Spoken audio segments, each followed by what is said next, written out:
Hello बच्चों, तो आज हम जो टॉपिक करेंगे that is resonance. Resonance is a very important topic of chemical bonding class 11th। लेकिन रेजोनेंस इफेक्ट हम जीओसी में भी पढ़ते हैं। तो फर्स्ट ऑफ ऑल हम यहाँ पे एग्जैक्टली पहले सीखेंगे रेजोनेंस क्या है। रेजोनेंस इफेक्ट जीओसी में डिटेल में पढ़ेंगे कि किन कंडीशंस में रेजोनेंस होता है। लेकिन exactly what is resonance and what is resonance phenomena that we will learn in this video. तो रेजोनेंस सबसे पहले थ्योरी जो एक्सप्लेन की थी, the resonance phenomena was put forward by Heisenberg. Heisenberg ने ये फिनोमेना दिया था। और इसकी ज़रूरत क्यों पड़ी? इसकी ज़रूरत प्रैक्टिकली इसलिए पड़ी बेटा कि जब हम लुईस स्ट्रक्चर्स बनाते हैं, लुईस स्ट्रक्चर्स मतलब हम किसी भी मॉलिक्यूल को डिमॉन्स्ट्रेट करते हैं कि उसमें इलेक्ट्रॉन्स की पोजीशनिंग कैसे है। तो अगर मैं जैसे ओजोन का लुईस स्ट्रक्चर की बात करूं, तो हम ओजोन का लुईस स्ट्रक्चर अगर डिनोट करते हैं तो हम पहले उसमें कितने वैलेंस शेल इलेक्ट्रॉन्स हैं वो कैलकुलेट करते हैं। तो एक ऑक्सीजन में 6 वैलेंस इलेक्ट्रॉन्स होते हैं, 3 एटम्स हैं, तो ये गोइंग टू मल्टीप्लाई 6 × 3। तो टोटल हमारे पास इलेक्ट्रॉन्स हो गए 18, जिनको हम लुईस स्ट्रक्चर बनाते हैं। तो कैसे बनाते हैं कि हमने तीनों ऑक्सीजन के एटम्स इस तरह से लगाए। अब यहाँ पे सबसे पहले एक एक इलेक्ट्रॉन पेयर आपने शेयरिंग दिखाया। इसके बाद 4 इलेक्ट्रॉन यूज़ हो गए शेयरिंग दिखाने में, तो यहाँ पे -4 करेंगे। कितने बजे हमारे पास यहाँ पे 14 इलेक्ट्रॉन्स को आप अरेंज करिए। 1 2 3 4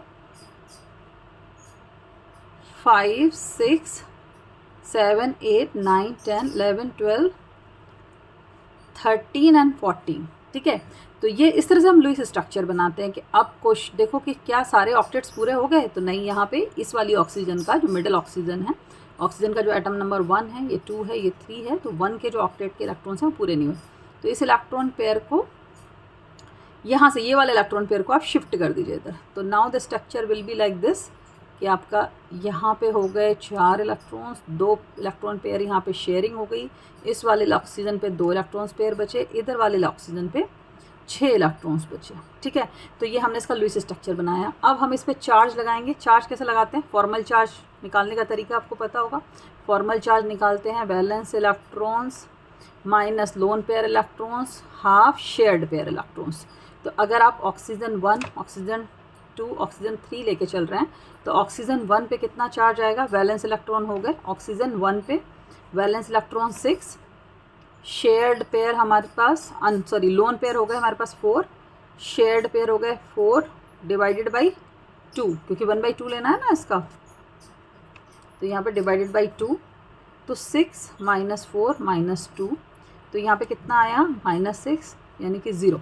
तो इस वाले ऑक्सीजन पे कोई चार्ज नहीं है। मिडिल वाले ऑक्सीजन पे चेक करिए O2।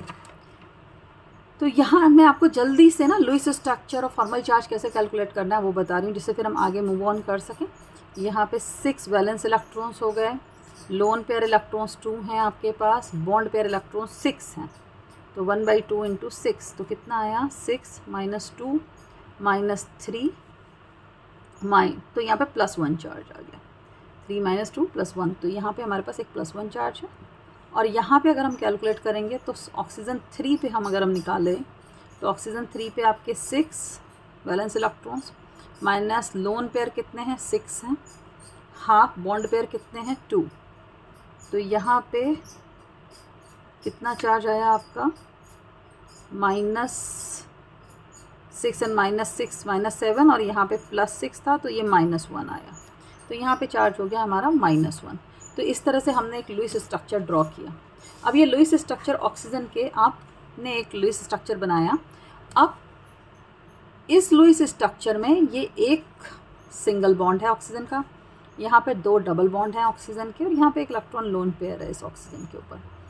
लेकिन इसका मतलब कि ये जो ऑक्सीजन है, इसमें अगर आप ऑक्सीजन का ये वाला बॉन्ड चेक करोगे बेटा, तो इसकी बॉन्ड लेंथ आनी चाहिए 148 पिकोमीटर, क्योंकि सिंगल बॉन्ड जो ऑक्सीजन के बीच का होता है उसकी जो बॉन्ड लेंथ होती है वो होती है 148 पिकोमीटर। बॉन्ड लेंथ समझते हैं ना, 2 बॉन्डेड एटम्स के न्यूक्लियस के बीच का डिस्टेंस, तो ये 148 पिकोमीटर आनी चाहिए।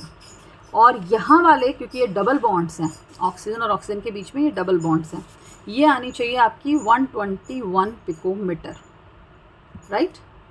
जो हमने लुईस स्ट्रक्चर बनाया, फॉर्मल चार्ज कैलकुलेट करके हमने जो स्ट्रक्चर ड्रॉ किया, हमारे पास ये आना चाहिए।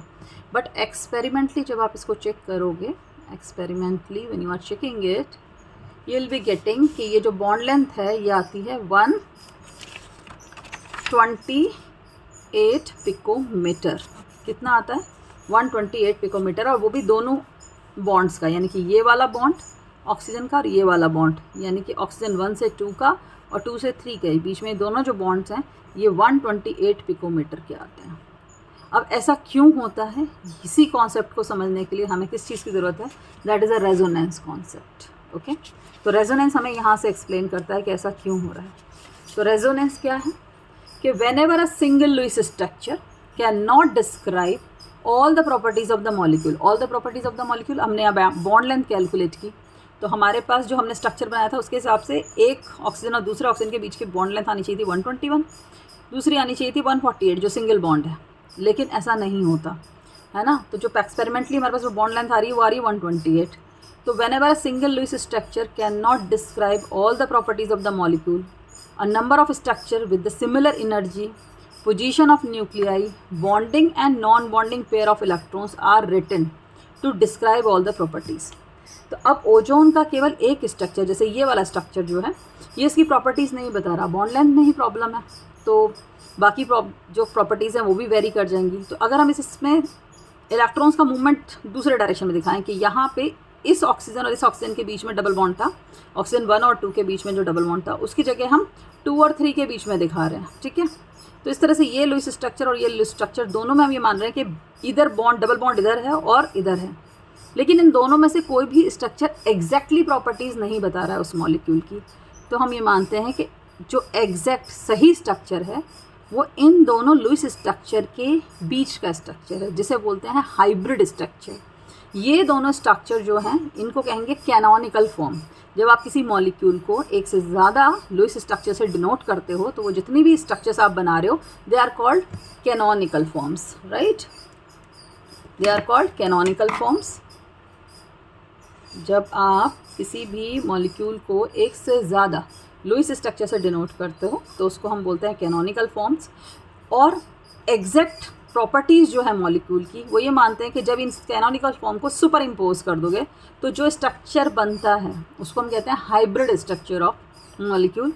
That is called resonating structure, जो कि उस मॉलिक्यूल की प्रॉपर्टीज़ को डिनोट कर रहा है। कैसे कि अब यहाँ पे अगर हम कैलकुलेट कर रहे हैं और ओजोन की जो बॉन्ड लेंथ आ रही है 128 आ रही है, वो कब होगी? क्योंकि ये जो सेकंड बॉन्ड बन रहा है ये दोनों साइड में बन रहा है, ठीक है। दूसरी बात, ये जो कैनोनिकल फॉर्म्स हैं ये एक दूसरे से इक्विलिब्रियम पे नहीं है बेटा।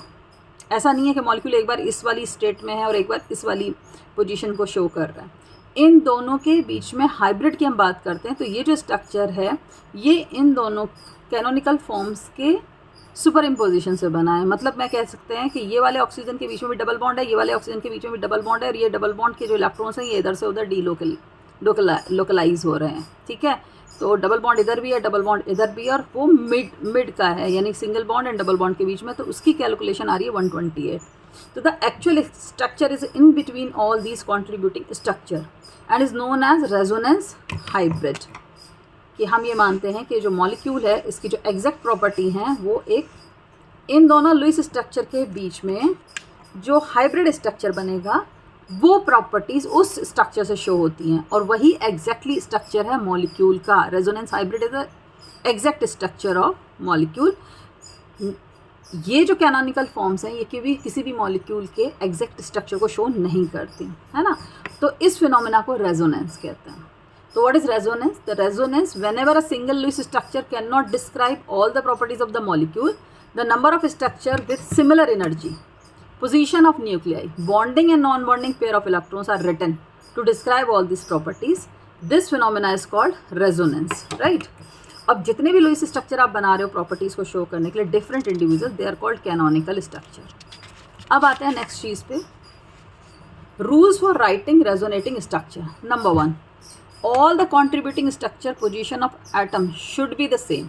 For example, आप किसी भी मॉलिक्यूल को बनाओ, फॉर एग्जांपल अगर मैं आपको कार्बोनेट का मॉलिक्यूल बना के दिखा रही हूँ तो कार्बोनेट में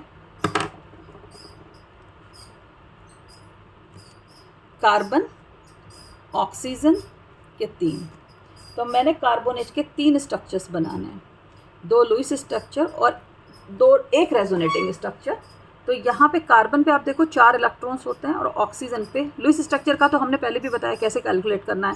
पहले सारे इलेक्ट्रॉन्स को टोटल करो, सारे वैलेंस इलेक्ट्रॉन को टोटल करो और उसके बाद उनसे स्ट्रक्चर ड्रॉ करो, ठीक है। अब यहाँ पे कार्बोनेट में -2 का चार्ज भी होता है बेटा, तो 2 इलेक्ट्रॉन्स और ऐड करेंगे। तो मैं यहाँ डायरेक्टली स्ट्रक्चर बना के दिखा रही हूँ आपको कि ये लुईस स्ट्रक्चर बनेगा हमारा कार्बोनेट का। तो ये जो पॉइंट है ना, जो ये कह रहा है कि जो भी लुईस स्ट्रक्चर आप बनाते हो उसमें इलेक्ट्रॉन का नंबर चेंज नहीं होता। दूसरा, जो पोजीशन है न्यूक्लियस की, यानी कि जो एटम की पोजीशन है वो चेंज नहीं होती, ठीक है। तो जैसे ये स्ट्रक्चर जो बन रहा है आपका कार्बोनेट का, इसमें आप चेक करोगे तो एटम्स अपनी पोजीशन से मूव नहीं कर रहे हैं, केवल इलेक्ट्रॉन अपनी पोजीशन से मूव कर रहे हैं। तो जब भी हम रेजोनेटिंग स्ट्रक्चर्स बनाते हैं तो इलेक्ट्रॉन्स अपनी पोजीशन से मूव करते हैं, नंबर ऑफ इलेक्ट्रॉन्स चेंज नहीं होता अनपेयर्ड इलेक्ट्रॉन्स का। अब यहाँ पे एक ये ऐसे करके डबल हेडेड एरो बनाया जाता है। ये डबल हेडेड एरो ये बताता है कि ये दोनों स्ट्रक्चर्स लुईस स्ट्रक्चर्स हैं और ये रेजोनेटिंग हाइब्रिड स्ट्रक्चर्स को भी शो करता है ना। तो यहाँ पे हमारे पास 3 स्ट्रक्चर मिल रहे हैं ओजोन उसके कार्बोनेट के, और ये तीनों स्ट्रक्चर में हमको क्या चेक करना है, अभी आप चेक करना कि पहला रूल क्या कह रहा है, in all the contributing structures position of atom should be the same. तो आप देखो पोजीशन ऑफ एटम मैंने चेंज नहीं करी, मैंने कार्बोनेट के आपके पास 3 स्ट्रक्चर्स बनाए हैं, ये पहला, ये दूसरा और ये तीसरा। इन तीनों में से एटम की पोजीशंस चेंज नहीं हुई, जहाँ पे जो ऑक्सीजन है वो अपनी जगह पे, कार्बन अपनी जगह पे, एटम्स की पोजीशन चेंज नहीं हुई। Number of unpaired electron must also be the same in the all contributing structure. आप चेक करो, ये जो तीनों स्ट्रक्चर्स बने हैं, इन तीनों ही स्ट्रक्चर्स में number of unpaired electrons same होंगे, बिल्कुल अलग नहीं हुए हैं, ठीक है। और energy of contributing structure should be nearly the same. ये जो स्ट्रक्चर्स बना रहे हैं इनमें जितने भी बॉन्ड्स बन रहे हैं वो आप देखो सिर्फ इलेक्ट्रॉन्स अपनी पोजीशन चेंज कर रहे हैं, जैसे बॉन्ड्स की पोजीशन चेंज हो रही है, लेकिन आप एनर्जी चेंज नहीं कर रहे हो मॉलिक्यूल की। यानी कि ऐसा कुछ नहीं हो रहा है कि बाहर से कोई चार्ज आ रहा है या कोई इलेक्ट्रॉन मूव कर गया जिसकी वजह से चार्ज जनरेट हो रहा है। तो एनर्जी सारे मॉलिक्यूल्स की, यानी कि सारे स्ट्रक्चर्स की सेम है। तो ये 3 रूल्स हम फॉलो करते हैं रेजोनेटिंग स्ट्रक्चर बनाने में। जैसे मैंने कार्बोनेट का स्ट्रक्चर आपको बना के दिखाया, इसमें देखो आप, यहाँ पे डबल बॉन्ड है, इसमें यहाँ पे डबल बॉन्ड है, इसमें यहाँ पे डबल बॉन्ड है, ठीक है। तो ये 3 स्ट्रक्चर्स हैं, बस इलेक्ट्रॉन की हमने पोजीशनिंग चेंज की है और चार्ज की पोजीशनिंग चेंज की है ना। यहाँ पे देखो, अगर मैं से oxygen number 1, oxygen number 2, oxygen number 3 दे रही हूँ, 1, 2 एंड 3, 1, 2 एंड 3, तो आप देखो सिर्फ इलेक्ट्रॉन्स ने अपनी पोजीशन चेंज की है, जिससे हमारे चार्ज की पोजीशन चेंज हो गई, राइट। तो rules for writing resonating structure ये है कि सबसे पहले जो एटम्स हैं उनकी पोजीशन चेंज नहीं होती, number of unpaired electrons change नहीं होते, और एनर्जी जो है कंट्रीब्यूटिंग स्ट्रक्चर की वो सेम रहती है, क्वाइटली सेम रहती है, ठीक है। अब नेक्स्ट चीज़ रेजोनेंस में क्या क्लियर करना है, स्टेबिलिटी ऑफ रेजोनेंस हाइब्रिड। जितने भी नॉन पोलर मॉलिक्यूल्स हैं वो ज़्यादा स्टेबल होते हैं जब उनके रेजोनेंस हाइब्रिड बनाते हैं आप। तो कैनोनिकल फॉर्म्स क्या होती हैं, जितने भी आप लुईस स्ट्रक्चर्स बना रहे हो किसी भी मॉलिक्यूल के, वो उसकी कैनोनिकल फॉर्म कहलाती हैं। जिस कैनोनिकल फॉर्म में जितने ज़्यादा कोवेलेंट बॉन्ड होंगे वो उतना ज़्यादा स्टेबल होता है, राइट। यानी कि जिस कैनोनिकल फॉर्म में जितने ज़्यादा डबल बॉन्ड्स आप बनाओगे वो उतना ज़्यादा स्टेबल होता है। Canonical forms having negative charge on the electronegative atoms and positive charge on the electropositive atoms are और less electropositive atom is more stable. तो ऐसा मॉलिक्यूल जिसमें जो नेगेटिव चार्ज है वो केवल इलेक्ट्रोनेगेटिव एलिमेंट पे है या लेस इलेक्ट्रोनेगेटिव एलिमेंट पे है, और पॉजिटिव चार्ज इलेक्ट्रोपॉजिटिव एलिमेंट पे है, वो स्टेबल होता है। तो अगर आप रेजोनेंस हाइब्रिड देखोगे और चेक करोगे तो किस रेजोनेंस हाइब्रिड में स्टेबिलिटी ज़्यादा है, वो चेक करने का तरीका है कि आप चेक करोगे कि इसमें कितने ज़्यादा कोवेलेंट बॉन्ड है, किसमें कितनी ज़्यादा चार्ज जो है इलेक्ट्रोनेगेटिव एलिमेंट पे है और पॉजिटिव चार्ज इलेक्ट्रोपॉजिटिव एलिमेंट पे है, वो उतना ही ज़्यादा स्टेबल होगा। अब आती है रेजोनेंस एनर्जी। आपने इतने सारे लुईस स्ट्रक्चर बनाए हैं किसी भी मॉलिक्यूल के, अब उन रेजोनेटिंग लुईस स्ट्रक्चर में से जो रेजोनेंस हाइब्रिड होगा, जो इसका सुपर इम्पोजिशन वाला जो स्ट्रक्चर है, जो रेजोनेंस हाइब्रिड है, वो सबसे ज़्यादा स्टेबल होगा और उसकी एनर्जी सबसे ज़्यादा कम होगी। तो ये जो डिफरेंस होता है एनर्जी का, कि जो स्टेबल मॉलिक्यूल है रेजोनेंस हाइब्रिड स्ट्रक्चर और जो लुईस स्ट्रक्चर, उसके बीच में जो डिफरेंस ऑफ एनर्जी होता है उसी को रेजोनेटिंग एनर्जी या रेजोनेंस एनर्जी कहते हैं। ओके, तो बेसिकली रेजोनेंस जो कॉन्सेप्ट है वो ये बताता है कि जब हम किसी भी मॉलिक्यूल की प्रॉपर्टीज़ एक लुईस स्ट्रक्चर से डिनोट नहीं कर पाते तो उसके कई सारे कंट्रीब्यूटिंग स्ट्रक्चर बनाते हैं, और उनमें से जो एक सुपर इम्पोजिशन से जो मॉलिक्यूल बनता है, स्ट्रक्चर बनता है, जिसे रेजोनेटिंग हाइब्रिड स्ट्रक्चर कहते हैं, वो उसकी प्रॉपर्टीज़ को शो करता है, राइट। जैसे आपने कार्बोनेट का स्ट्रक्चर अभी चेक किया, मैंने कार्बोनेट का स्ट्रक्चर बनाया। उस कार्बोनेट के स्ट्रक्चर में बेटा अगर मैं ऐसे चेक करूँ तो यहाँ पे एक सिंगल बॉन्ड है, यहाँ पे एक सिंगल बॉन्ड है और यहाँ पे एक डबल बॉन्ड है। तो बॉन्ड लेंथ मेरे पास कितनी आनी चाहिए इसकी, इस मॉलिक्यूल की, इस मॉलिक्यूल की अगर मैं बॉन्ड लेंथ चेक करूँगी कार्बोनेट की, तो डबल बॉन्ड के लिए बॉन्ड लेंथ आनी चाहिए मेरी ये डबल बॉन्ड के लिए बॉन्ड लेंथ आनी चाहिए 1 to 1, यानी कि ये वाली जो बॉन्ड लेंथ होनी चाहिए 1 to 1 पिकोमीटर होनी चाहिए, और जो सिंगल बॉन्ड आनी चाहिए कार्बन के साथ यहाँ पे आनी चाहिए दैट इज़ 154। ओके, लेकिन इसकी जो बॉन्ड लेंथ आती है कार्बोनेट मॉलिक्यूल की, तीनों एटम्स की जो बॉन्ड लेंथ आती है वो हमारे पास इन बिटवीन आती है। इसके क्या आती है, इसके इन बिटवीन आती है, जो कि इसकी प्रॉपर्टीज़ नहीं है कि, यानी कि वो जो स्ट्रक्चर है वो इनके बीच का स्ट्रक्चर है। ओके, तो इस तरह से रेजोनेंस कॉन्सेप्ट, अच्छा रेजोनेंस कॉन्सेप्ट से कनेक्टेड कुछ मिसकंसेप्शंस भी हैं कि canonical forms are only imaginary structures. ये जितने भी आप लुईस स्ट्रक्चर बना रहे हो, ये इसके कैनोनिकल फॉर्म्स जो बना रहे हो केवल इमेजिनरी स्ट्रक्चर हैं, वो रियल में एग्जिस्ट नहीं करते। Molecule does not exist for certain fraction of the time in one canonical form, for another fraction of the time in another canonical form. ऐसा नहीं होता है कि हमने 3 स्ट्रक्चर बनाए और हम ये कह रहे हैं कि जो मॉलिक्यूल है कभी वो इस वाले लुईस स्ट्रक्चर में है, इस तरह से बिहेव कर रहा है, कभी इस तरह से बिहेव कर रहा है, ऐसा नहीं होता बेटा। वो कीटो इनोल टॉटोमेरिज्म में होता है कि यहाँ पे एक इक्विलिब्रियम होता है और मॉलिक्यूल कभी इस वाली फॉर्म में रहता है, कभी इस, नहीं, मॉलिक्यूल हमेशा एक रेजोनेंस हाइब्रिड फॉर्म में रहता है। यानी कि ये जो स्ट्रक्चर्स हैं, अगर मैं देखूँ तो कार्बन में ये ऑक्सीजन के साथ जो स्ट्रक्चर है, इसमें ये मान के चलिए कि जो डबल बॉन्ड है इसे हम तीनों के बीच में दिखाएंगे कि मे बी डबल बॉन्ड इधर भी है और इधर भी है और इधर भी है।